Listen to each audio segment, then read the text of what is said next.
my Sugarplums, welcome back to my channel. In today's video guys, I'm gonna be bringing you something super easy, super affordable, and very beautiful. First of all guys, thank you so much for being here, and Merry Christmas to all of you wonderful people. Now this DIY guys, I wanted to go and add some wall paint, some wall art and on the where my fireplace is, but I went to Z Gallerie and checked to see if I wanted to buy one of their wall art, but oh child, that thing is way too expensive. Now this one is gonna be the one I'm gonna be inspiring to do my wall art with. So as you can see, even on sale, it costs almost $600. So no thank you, I'm gonna go ahead and make my own. So I'm gonna be using a canvas. This one is gonna be 18 by 24 inches, and then I will be also using two smaller canvas. So I'm gonna be using, first of all, it's gonna be some white paint. I will be using some glitter. I'm gonna have two different type of glitter. I'm gonna have like crushed glass, and you can have crushed glass from wherever you can get it, IKEA, Michaels. I'm gonna be using two type of white glitter because I want the top part to be white, and the bottom part I'm gonna make it very light soft pink. So after I use white paint and painting the whole canvas, I'm gonna use like a tiny little bit of red paint at the bottom part, and then I'm gonna keep mixing white paint on in the red paint until I have the desired soft pink color that I want at the bottom part. Now after finish mixing I can't talk today for some reason. After I finish mixing the whole almost like 3/4 up, I'm gonna make it like paint, and then I'm gonna go ahead and put some white paint on top of it all the way to like midway, halfway to the in the canvas, and then I'm gonna use it in like almost like a zigzag effect to have like the end of the where the white is meeting the pink, to have it like almost like in a jagged way, if that make any sense. But when you're doing that guys, be careful not to do it like really hard, so that way your white is not gonna mix with the pink, so that way your white is not contaminated. So I'm gonna go ahead and very softly I'm gonna do like a jagged pointy end on the where we have the white meeting the pink. So that's what I'm gonna be doing. After I finish doing that, I'm gonna go ahead and go over all the part that's white, only the white part guys. I'm gonna go ahead and use my glitters. I'm gonna use the white iridescent glitter, and I also will be using the unicorn art crushed crystal on top of that as well. And then we're gonna go ahead, once we finish doing that, and we're gonna make sure that we add a lot of glitter because we want the white to pop out. So once we finish adding all our glitters, I'm gonna go ahead and let it dry completely. So I let it dry overnight because I'm gonna be using epoxy on top of that, so I can add my crushed glass in the morning. So I want the whole thing to be completely dry. Now this is the next morning. As you can see, the paint is completely dry. You can see the glitter pop out, very very beautiful. Now if you don't want to add any crushed glass into it, you can just leave it like this guys, and it's very pretty. And if you don't want to have add epoxy on top of it, you can just use like a varnish and add on top of that, and it will be as pretty. But I'm gonna go ahead and use epoxy on top of mine, and I'm gonna do it in two different time. The first set of epoxy I'm gonna be adding is I'm gonna go ahead and mix it with some unicorn crushed crystal, because it's gonna give like a snowy effect. And I'm gonna add this part only on the white part, just the white part guys. And I'm gonna go ahead and add it on the white part, and then I'm gonna go ahead and use something flat, pastilla or something, to just make sure it's on the white part like evenly spread out. Then once we finish doing that, I'm gonna go ahead and add my crushed glass. So I'm gonna go ahead and add my crushed glass again guys. I'm gonna use that only on the white part of the painting, and making sure that to have the jagged end I'm gonna add a thicker layer at the bottom where the white is meeting the pink again, and then a very, light layer of crushed glass at the very top. You're gonna see what I'm doing right now. Once I finish adding my crushed glass and I'm satisfied with the way it look, I'm gonna go ahead over the whole painting with a clear epoxy mix. Nothing in it, just mix the two together. It's 1 part epoxy, one part A, 1 part B. Mix them together for 3 minutes, and then add the whole thing on top of the whole canvas. And then while you after you're doing that, guys, make sure you use like your heat gun to hit the whole thing. Pop any bubble that is showing. And that also, if you have like an even layer, you can just go ahead and use the heat gun, and it will move the epoxy for you because it heat up the epoxy. So I'm gonna go ahead and do the whole thing, and then once I'm finished doing that, I'm gonna go ahead and set it aside to dry overnight, and let the epoxy cure. It needs to cure for at least 8 hours. My epoxy, at least though the brand that I use, it cure really fast. So I'm gonna go ahead and set it aside, and I'm gonna repeat the process for the other two smaller canvas that I use. So I'm gonna go ahead and let you watch this part, and then I will be right back in a little bit to explain to you more the steps that I did.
Okay guys, so we are back. As you can see guys, I just went and repeated the same step that I did for the big canvas, and as you can see guys, like I mentioned before, this DIY is super easy and very affordable because you just need just literally just a few material to do it, and it's a very beautiful, the end result. So and the best thing guys is that you can customize it to your liking, so you do not need to for you to go and spend like hundreds and hundreds of dollars for one painting when you can just go ahead and make like three or two or whatever you choose to do guys.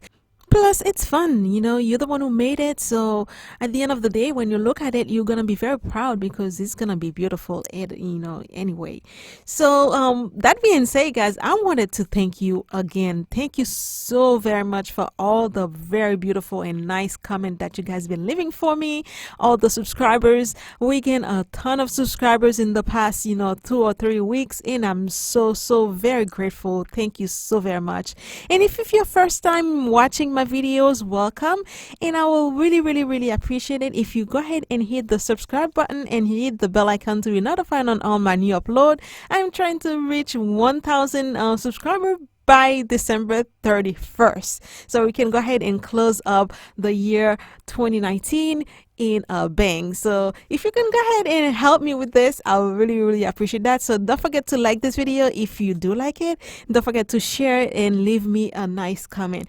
As you can see, this is the next day. I believe that's day 2 because it took me 2 days to have the epoxy to be completely cured, and you can see the close-up guys. It's a very beautiful, and I made 3 of them, and it probably cost me less than $50 because I already had some stuff already at my house. I didn't spend $600. Why? And this is what it looks like, and when I put the whole thing on top of my fireplace, and you can see I have a set, and it looked really very beautiful. I am very proud of the way the end result, the painting came up. So I'm very satisfied with it. So if you like this guy, please go ahead and give me a thumbs up. I will really appreciate that. And also guys, if you haven't watched the fireplace video that I made, this fireplace right here is made of cardboard, so it's something very easy, very simple. Like I said, in this channel I'm trying to make very easy and affordable thing for you guys. So go ahead and give me a thumbs up, and if you want to watch the fireplace video, I'll leave the link in the description box below. I'll also leave the link for the epoxy and the unicorn crushed glass, crushed crystal, and I bought those from Amazon, so it's easy for you to get. Also guys, in the crushed glass, I'm not gonna leave any link. You can get that at Michael's, or you can get this in Amazon if you're gonna get the IKEA one, if or you can get in IKEA. So I'm gonna go ahead and leave you guys. I'm gonna post a last video for 2019 in Friday. It's gonna be our last video to close 2019. Again guys, thank you so much for stopping by. Thank you so much for all the comments. Thank you so much for subscribing, and if you can help me, if you haven't done so, just go ahead and subscribe to my channel so we can reach 1,000 before the next year, or by December 31st. So guys, thank you so much for being here and for all the love and support. I love you so very much, and I'm very grateful for all of you guys. So I'm gonna go ahead, as always, leaving some little picture for you at the end of the video. Please stick to the end of the video so you can see the picture if you like to. So I'm gonna go ahead and say I'll see you next week, and as always guys, be blessed and stay blessed. Mwah. Bye.